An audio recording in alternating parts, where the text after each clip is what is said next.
होंगे तो वहां तक दिल्ली तक आवाज आए क्योंकि आज जन्मदिन है और जन्मदिन पर फतेहाबाद के अंदर युवाओं ने उनके लिए विशेष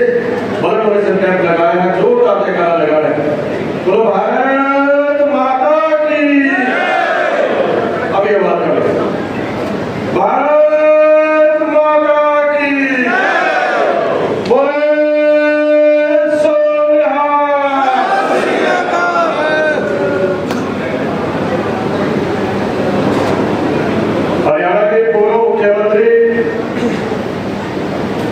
अभी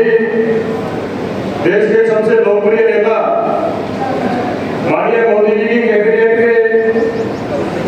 मुख्य कर्णधार केंद्रीय मंत्री आदरणीय मनोहर लाल जी के जन्मदिन के शुभ उपलक्ष्य में 8 बजे ब्लड डोनेशन कैंप लगाया गया है। इस कैंप में हम सबको अपना आशीष वचन देने के लिए, हम सबको अपना आशीर्वाद देने के लिए भारतीय जनता पार्टी के पूर्व में प्रदेश तक रहे हरियाणा प्रदेश से बहुत ही लोकप्रिय नेता माननीय राज्यसभा सांसद आदरणीय श्री सुभाष बराड़ा जी आए तो तालियों से इनका अभिनंदन और स्वागत करें। उनके साथ में फतेहाबाद विधानसभा के अंदर विधायक रहते हुए, सीपीएस रहते हुए इस हल्के की सेवा करने वाले बहुत ही लोकप्रिय नेता आदरणीय अतुल गुलाम जी भी विशिष्ट अतिथि के रूप में उपस्थित आए, उनका भी स्वागत करते हैं। उनके साथ में जिस संस्था में हम यहाँ बैठ करके आज ये कार्यक्रम कर रहे हैं, ऐसे आदरणीय प्रधान किशोरलाल लाल जी, उनके साथ में भी बड़ी बात रखेंगे और समाज के लिए लगातार लड़ाई लड़ने वाले ऐसे मेरे बड़े भाई राजेंद्र तोली काका जी, उनके साथ में राजेश अवतारण जी और समाज के हमारे प्रधान अजान सचदेवा जी, हमारे विनोद पायल जी,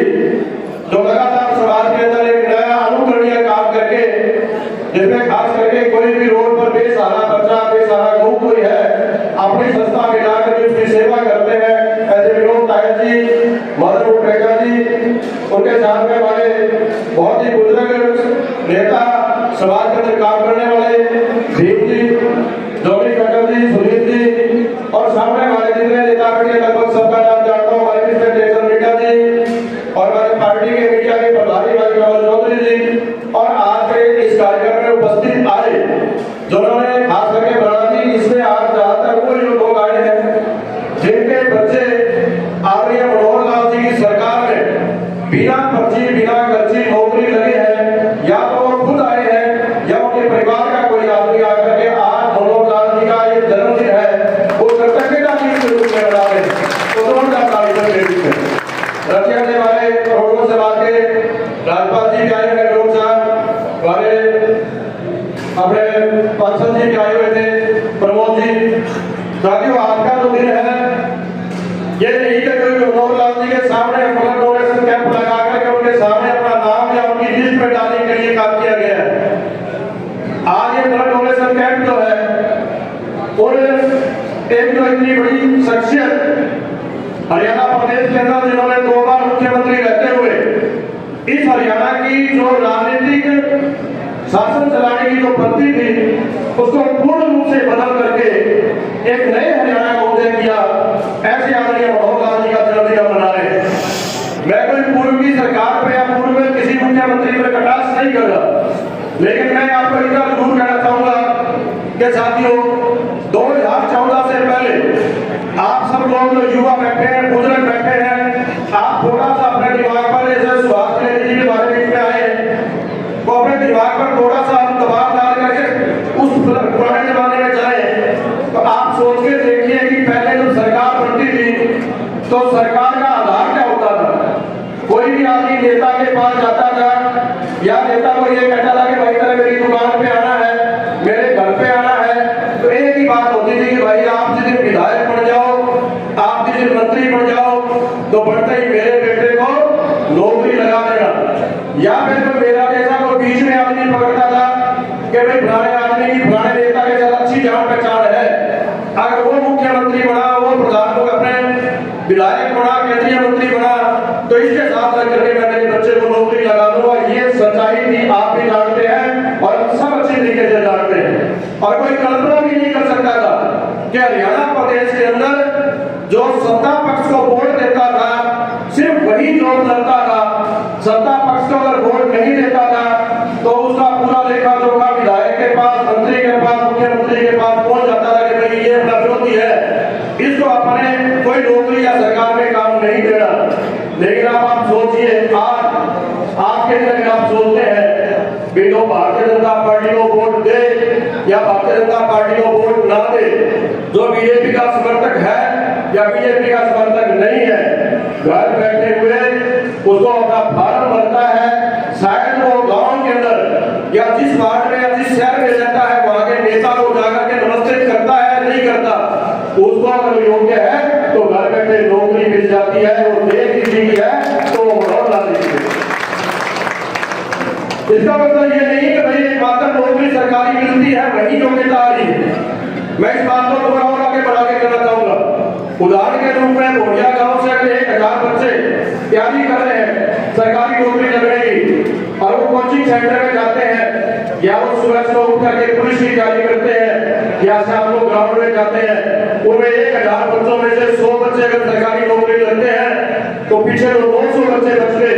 वो भी कहीं ना कहीं इंटेलिजेंट है, वो तैयारी कर रहे हैं, वो ग्राउंड में जाते हैं, वो भी जीवन में कहीं ना कहीं सफल होते हैं। ये इसका दूसरा पहलू है, बहुत बड़ी बात है। अगर आज आप देखें, आज हमारा युवा जो है, किसी से युवा से बात करते हो तो वो एक ही बात कहता है, मैं कोचिंग सेंटर जाता हूँ जी, मैं शाम को फलानी अकेडमी में जाता हूँ जी, सुबह ग्राउंड में जाता हूँ। ये सोच किसी की है तो आगे मनोहर लाल जी की है। अब एक दूसरा पहलू अगर आपके सामने रखूं, 2 बात क्या करेंगे, लाला जी ने जाना है और दुर्गा लाल जी ने। एक दूसरा पहलू कि भाई 2014 में भाजपा सरकार बनी तो सरकार बनते ही आगे बंगाली प्रदेश देखते और हरियाणा प्रदेश के अंदर चंडीगढ़ में ट्रांसफर कराने वालों का एक तांता लग गया। खास करके टीचर जो थे वो सारा दिन वहां बैठा रहना, किसी को ले जाना, मेरा ये काम मेरी ट्रांसफर कराओ, यानी कि हिंदुस्तान हरियाणा प्रदेश के अंदर ट्रांसफर के नाम से एक बहुत बड़ा गोल धंधा चलता था। अगर आज देखें आप किसी कर्मचारी से अगर आप बात करें तो अपने मनोहर जी के माध्यम से 5 साल में स्टेशन पर जॉब करके स्टेशन प्राप्त कर लेता है। हमारे बीच में अरूप जी है, खुद ये टीचर है, यानी कि आज किसी भी कर्मचारी को ट्रांसफर के नाम से उनका शोषण नहीं होता है। ये जो व्यवस्थाएं खड़ी करी, इसीलिए आम आदमी को जो है आज विश्वास हुआ है कि ये सरकार जो है, ये सरकार जो आम आदमी की, हर व्यक्ति की सरकार है, जिसमें अगर योग्यता किसी में है तो वो अपना योग्य स्थान प्राप्त कर सकता है। चाहे लाख बात कह करके अपने बीच में अपनी बारी को डाल दो। एक मनोहर जी ने एक व्यवस्था और करी है हरियाणा प्रदेश में, जिसमें जब चुनाव चलाया था उसके लिए वोटर भी बहुत मचा, लेकिन मैं साक्षी हूँ क्योंकि मुझे उसमें जिम्मेवारी दी हुई आगे बढ़ा दी, तब से कहा गया कि भाई आपने भी काम देखना है। हरियाणा प्रदेश के अंदर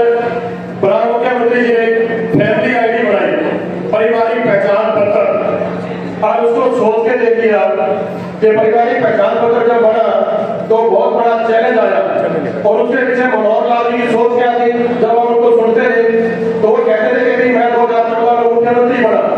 और मैंने जब कहा कि मैं हरियाणा प्रदेश के अंदर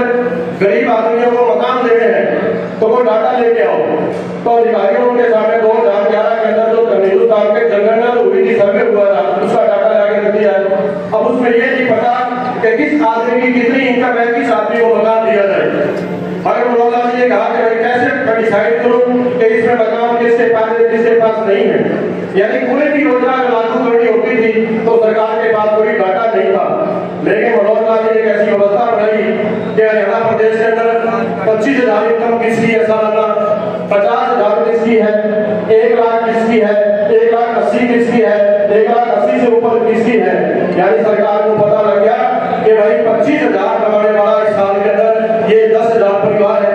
1 लाख कमाने वाले 20,000 परिवार है, 1,80,000 कमाने वाले 2 लाख परिवार है। और अब वो कोई योजना बनाते थे तो योजना उसी आदमी के पास पहुंचती थी जिस आदमी को जरूरत होती थी। ये अपने आप में बहुत बड़ी क्रांतिकारी कदम था। यानी पहले क्या होता था कि भाई बैंक के अंदर लोन आया कि भैंस का लोन लेना है तो बैंक के अंदर मैं किसी ने आरोप नहीं लगा,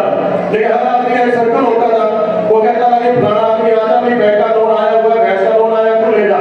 उसको लोन की जरूरत थी या नहीं थी, वो लोन में जाता था। किसी आदमी को सिलेंडर चाहिए था, घर में 3 सिलेंडर थे, तो स्कीम आती थी, वो ले जाता था। लेकिन मनोहर लाल जी के फैमिली आईडी बनने के बाद में जिसको भैंस के लोन की जरूरत थी उसी के पास पहुंच जाती थी, जरूरतमंद आदमी के पास अपने आप सरकार की सुविधाएं पहुंचे। ये काम किसी ने करने का किया है तो मनोहर लाल जी ने ही किया। आज ये व्यवस्था जो है अगर आप देख रहे हैं, मेरा ये नहीं कहना कि देश के प्रधानमंत्री आ रहे मोदी जी बहुत लोकप्रिय नेता है और उन्होंने गुजरात में बहुत बड़ा काम किया, उनके नाम से वो देश के प्रधानमंत्री भी बने। लेकिन आज अगर आप देखते हैं तो बार बार बीजेपी की सरकारें आती हैं, उसमें मोदी जी सबसे बड़ा फैक्टर रहते हैं। लेकिन वो योजनाएं मनोहर लाल जी ने हरियाणा प्रदेश में लागू करी, वो आज आपको यूपी में भी दिखाई देगी, वो आपको मध्य प्रदेश में भी दिखाई देगी, वो आपको पंजाब में भी दिखाई देगी। वैसे पंजाब में हमारी सरकार नहीं है, लेकिन पंजाब का थोड़ा दिन पहले भगवंत मान जी ने बयान दिया कि भाई पंजाब के अंदर जितनी नौकरी निकलती है उसमें सबसे ज्यादा नौकरी पंजाब के बजाय हरियाणा के लोग लेके चले जाते हैं। उसके पीछे सोच बताइए क्या थी। जो हमारा युवा मनोहर लाल जी की बिना पर्ची बिना खर्ची के तैयारी कर रहा है, वो हिंदुस्तान के अंदर कोई भी टेस्ट क्लियर कर सकता है। आज पंजाब में भी नौकरी निकलती है, हरियाणा के लोगों को मिलती है, वो सोच मनोहर लाल जी है। तो साथियों, आज हम सब लोग ऐसे एक महान सफेद कपड़ों में संत आदरणीय मनोहर लाल जी के जन्मदिन के ऊपर हम उन पे कोई एहसान नहीं कर रहे या कोई उनको कोई का कर्जा उतार रहे हैं, लेकिन समाज में अगर अच्छाई हो और अच्छाई के साथ खड़े रह करके उसका प्रस्ताव ना किया जाए तो अच्छाई कम चलती है, बुराई ज्यादा चलती है। इसलिए आज हम मनोहर लाल जी के जन्मदिन मना करके और उनको